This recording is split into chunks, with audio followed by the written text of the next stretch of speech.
Hello friends, നമുക്കിന്നൊരു കല്യാണ ബിരിയാണി ചെയ്താലോ?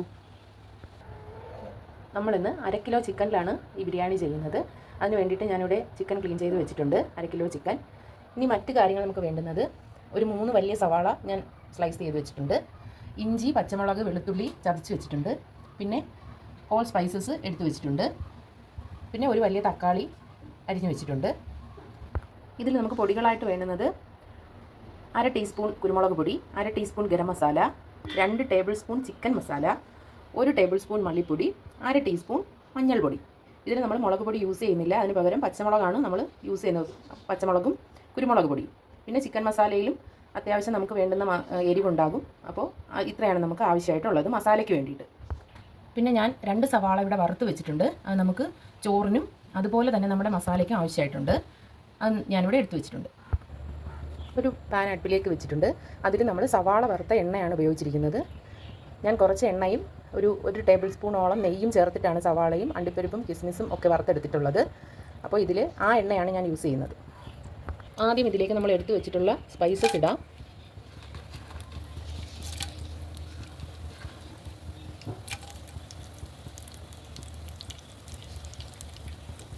ജസ്റ്റ് നായി വരുമ്പോൾ ഇഞ്ചി വെളുത്തുള്ളി പേസ്റ്റ് ഇടാം. വെളുത്തുള്ളി പച്ചമുളക് ഞാൻ അതിൽ ആഡ് ചെയ്തിട്ടുണ്ട്, അതുകൂടി ചേർക്കാം. നന്നായിട്ടൊന്ന് ഇളക്കി കൊടുക്കുക. ഇതിലേക്ക് നമുക്ക് സവാളയും തക്കാളിയും ചേർക്കാം. നന്നായിട്ടൊന്ന് ഇളക്കി കൊടുക്കുക. ഇതൊന്ന് വാടി കിട്ടണം നമുക്ക്. സവാള വേഗം വാടി കിട്ടാനായിട്ട് ഒരു നുള്ളു ഉപ്പിട്ട് കൊടുക്കാം. സവാളയും തക്കാളിയുമുള്ള മിക്സ് ഒന്ന് വാടി വന്നിട്ടുണ്ട്. ഇനി നമുക്ക് ഇതിലേക്ക് എടുത്ത് വെച്ചിരിക്കുന്ന പൊടികൾ ചേർത്ത് കൊടുക്കാം. നമ്മൾ എടുത്ത് വെച്ചിരിക്കുന്ന എല്ലാ പൊടികളും ഇതിലേക്ക് ചേർത്തിട്ടുണ്ട്. കുരുമുളക് പൊടി, മല്ലിപ്പൊടി, മഞ്ഞൾപ്പൊടി, ചിക്കൻ മസാല, ഗരം മസാല. ഇതിൽ നമ്മൾ മുളക് പൊടി യൂസ് ചെയ്യുന്നില്ല. എരിവ് കുരുമുളകിൻ്റെയും പച്ചമുളകിൻ്റെയാണ് നമുക്കിതിൽ കിട്ടുന്നത്. പൊടികളൊന്ന് മിക്സായി വരുമ്പോൾ നമുക്കിതിലേക്ക് ഇനി ചിക്കൻ ചേർത്ത് കൊടുക്കാം. ഞാൻ ഏകദേശം 1/2 കിലോയോളം ചിക്കൻ എടുത്തിട്ടുണ്ട്. ചിക്കൻ ചേർത്ത് നന്നായിട്ടൊന്ന് ഇളക്കി കൊടുക്കുക. നന്നായി ഒന്ന് മിക്സ് ചെയ്തെടുത്തതിന് ശേഷം ചിക്കൻ വേകാൻ ആവശ്യമുള്ള തിളച്ച വെള്ളം നമുക്കിതിലേക്ക് ഉപയോഗിക്കാം. തിളപ്പിച്ച വെള്ളം ഞാനിതിലേക്ക് ഒഴിച്ച് കൊടുക്കുകയാണ്. ചിക്കൻ വേകാൻ ആവശ്യമുള്ള വെള്ളം നമുക്ക് ഉപയോഗിക്കാം. അത് ഒഴിച്ച് കൊടുത്ത് നന്നായിട്ടൊന്ന് മിക്സ് ചെയ്യുക. ഇതിലേക്ക് കുറച്ച് കറിവേപ്പില, മല്ലിയില, പുതിനയില എന്നിവ ഇട്ട് കൊടുക്കാം. നമുക്ക് ദമ്മിടുന്ന സമയത്ത് കുറച്ചുകൂടി ഇടേണ്ടി വരും. ഇപ്പോൾ മസാലയ്ക്ക് ആവശ്യമുള്ളത് ഇട്ട് കൊടുക്കാം. ഞാൻ ഇതിലേക്ക് ആവശ്യത്തിന് കറിവേപ്പില, മല്ലിയില, പുതിനയില ഇട്ടിട്ടുണ്ട്. ഇനി നമുക്ക് ചിക്കനൊന്ന് 3/4 ഭാഗത്തോളം വേവിച്ചെടുക്കാം. ആവശ്യത്തിന് ഉപ്പ് കൂടി ചേർത്ത് അടച്ച് വെച്ച് വേവിക്കുക. അപ്പോൾ നമ്മുടെ മസാല ഒന്ന് നല്ല രീതിയിലൊന്ന് വെന്ത് വരുന്നുണ്ട്. ഇനി നമുക്കിതിലേക്ക് പൊരിച്ച് വെച്ചിരിക്കുന്ന സവാളയുടെ പകുതി ഇതിലേക്ക് ചേർക്കാം. ഇനി ഇത് നന്നായിട്ടൊന്ന് കുഴഞ്ഞ് വരണം നമ്മുടെ ഈ മസാല. ഇതിപ്പോൾ നമുക്ക് കറക്റ്റ് എക്സ്റ്റർന്ന് ആയിട്ടുണ്ട്.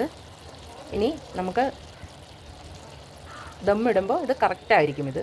അപ്പോൾ നമുക്കിനി അടുത്ത റൈസ് കുക്ക് ചെയ്യുന്നതിലേക്ക് പോകാം. നമ്മുടെ റൈസ് കുക്ക് ചെയ്യാൻ വേണ്ടിയിട്ട് ആവശ്യമുള്ള സാധനങ്ങൾ: ഇഞ്ചി, വെളുത്തുള്ളി, പച്ചമുളകിൻ്റെ ചതച്ച പേസ്റ്റ്, ഹോൾ സ്പൈസസ്, കറിവേപ്പില, ഒരു സവാള സ്ലൈസ് ചെയ്ത് വെച്ചിട്ടുണ്ട്, അതുപോലെ ഒരു ക്യാരറ്റ് ഞാൻ എടുത്തിട്ടുണ്ട്, പിന്നെ മല്ലിയില, പുതിനയില, പിന്നെ കാഷ്യൂസ് കിസ്മിസും കൂടെ വറുത്ത് വെച്ചിട്ടുണ്ട്, അതുപോലെ സവാള വറുത്ത് വെച്ചിട്ടുണ്ട്.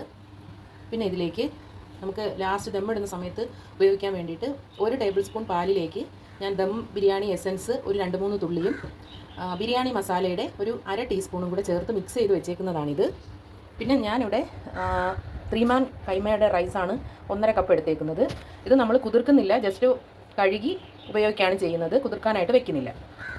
പിന്നെ നമുക്ക് നെയ്യ് ആവശ്യമായിട്ടുണ്ട്. ഇനി നമുക്ക് സ്റ്റാർട്ട് ചെയ്യാം. ബിരിയാണിക്ക് വേണ്ടിയിട്ട് നമ്മൾ പാത്രം അടുപ്പിലേക്ക് വെച്ചിട്ട് സവാള വറുത്ത എണ്ണ തന്നെയാണ് യൂസ് ചെയ്യുന്നത്. ഇതിൽ ഞാനൊരു ഏകദേശം ഒരു 3 ടേബിൾ സ്പൂണോളം ഒഴിച്ചിട്ടുണ്ട്. ഇനി ഇതിലേക്ക് സ്പൈസസ് ഇടാം. സ്പൈസസ് ഇടുവാണ്. പിന്നെ നമുക്ക് ഈ ഇഞ്ചി വെളുത്തുള്ളിയുടെയും പച്ചമുളകിൻ്റെയും പേസ്റ്റ് ഇടാം. കറിവേപ്പില ഇട്ട് കൊടുക്കാം. ബേ ലീഫ് ഇട്ട് കൊടുക്കാം. നന്നായിട്ടൊന്ന് വഴറ്റിയെടുക്കുക. ഇതിലേക്ക് നമ്മൾ എടുത്ത് വെച്ചിട്ടുള്ള സവാളയും ക്യാരറ്റും ഇട്ട് കൊടുത്തിട്ടുണ്ട്. നന്നായിട്ടൊന്ന് വഴറ്റിയെടുക്കുക. ഇനി ഇതിലേക്ക് അരി വേകാൻ ആവശ്യമുള്ള വെള്ളം ഒഴിച്ച് കൊടുക്കാം. അത് നല്ലൊരു തിള വന്നതിന് ശേഷമാണ് നമ്മൾ അരി കഴുകി ഇതിലേക്ക് ഇടുന്നത്. ഇതിലിപ്പോൾ ഞാൻ മല്ലിയില കൂടി ചേർത്തിട്ടുണ്ട്. ഇനി കുറച്ച് കയറി നിൽക്കുന്ന ടൈപ്പിൽ തന്നെ നമുക്ക് ഒരു ഉപ്പ് കൂടി ആവശ്യത്തിന് ഇട്ട് കൊടുക്കുക. ഇതിലേക്ക് ഇപ്പോൾ ഞാൻ വെള്ളം ഒഴിക്കുകയാണ്. 1.5 കപ്പ് അരിയാണ് ഞാൻ എടുത്തേക്കുന്നത്. അതുകൊണ്ട് ഏകദേശം ഒരു 3 കപ്പോളം വെള്ളം നമുക്ക് ആവശ്യമായിട്ടുണ്ട്. നമ്മൾ കുതിർത്ത അരിയല്ല, അതുകൊണ്ട് എന്തായാലും നമുക്ക് ഇരട്ടി വെള്ളം വെക്കണം, എന്നാലേ അതിൻ്റെ വേവ് കറക്റ്റായി കിട്ടത്തുള്ളൂ. ഒരു 90% അരി വെന്ത് കഴിയുമ്പോൾ നമുക്ക് അത് മാറ്റി വെക്കാം. എന്നിട്ട് ദമ്മിടാം. അപ്പോൾ കറക്റ്റ് ചിക്കനും ഞാൻ ഏകദേശം ഒരു 90% വെന്തപ്പോഴാണ് അതിനെ ഇറക്കി വെച്ചിട്ടുള്ളത്. അപ്പോൾ രണ്ടും കൂടി മിക്സായി വരും. നമ്മൾ ഈ കല്യാണ ബിരിയാണിയുടെ കൂടെ സൈഡ് ഡിഷായിട്ട് റൈത്ത കൊടുക്കുന്നുണ്ട്. അതിനൊപ്പം നമ്മൾ കൊടുക്കുന്ന ഒരു ഇതാണ് ലൗലോലിക്ക അച്ചാറാണ്. ഇത് ലൗലോലിക്ക എന്ന് പറയുമ്പോൾ നമ്മളിവിടെയൊക്കെ ചീമനെല്ലിക്ക എന്ന് പറയുന്ന സാധനമാണ്. അത് നമ്മുടെ ഡേറ്റ്സ് അച്ചാർ പോലെ നമ്മളിവിടെ തയ്യാറാക്കിയേക്കുന്നതാണ്. സ്വീറ്റ് ആയിട്ടുള്ളൊരു പിക്കിളാണിത്. ഇതിൻ്റെ റെസിപ്പി വേണമെന്നുള്ളൊരു കമൻറ്റിലൂടെ അറിയിച്ചാൽ അതിൻ്റെ റെസിപ്പി അപ്ലോഡ് ചെയ്യാം. ഇതാണ് നമ്മൾ ഈ ബിരിയാണിയിലൂടെ സൈഡ് ഡിഷായിട്ട് കൊടുക്കുന്നത്. പിന്നെ പപ്പടം കാണും. വെള്ളം നന്നായിട്ട് തിളച്ച് വരുമ്പോൾ നമുക്ക് ഇതിലേക്ക് അരി ഇട്ട് കൊടുക്കാം. ഇവിടെ റൈസ് വെന്ത് വരുന്നുണ്ട്. ഇതിലിപ്പോൾ ചെറിയ വെള്ളത്തിൻ്റെ ഇതുണ്ട്. ഏകദേശം ഒരു 1.5 ഗ്ലാസോളം വെള്ളത്തിന് അടുപ്പിച്ചതിൽ ബാക്കിയുണ്ടാവും. ഈ സമയത്താണ് നമ്മൾ ഈ റൈസ് ഇറക്കാൻ പോകുന്നത്. ഇനി നമുക്ക് ദം ഇടുന്ന പ്രോസസ്സിലേക്ക് കിടക്കാം. നമ്മളിത് കംപ്ലീറ്റ് ആയിട്ട് ഈ മസാല ഈ പാത്രത്തിലേക്ക് മാറ്റിയിട്ടുണ്ട്.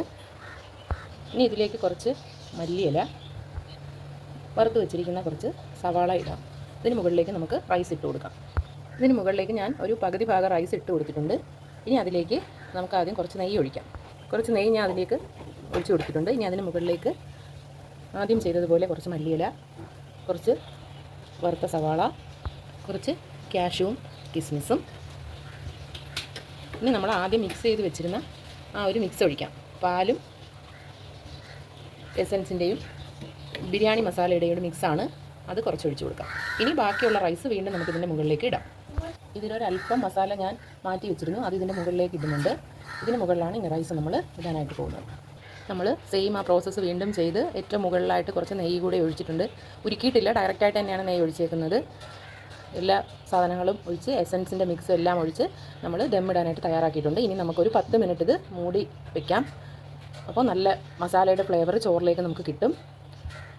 നമുക്ക് വെയിറ്റ് ചെയ്യാം. അപ്പോൾ നമുക്കിത് നല്ല പെർഫെക്റ്റായിട്ട് ദം ചെയ്ത് വന്നിട്ടുണ്ട്. നല്ല ആവിയൊക്കെ വരുന്നുണ്ട്.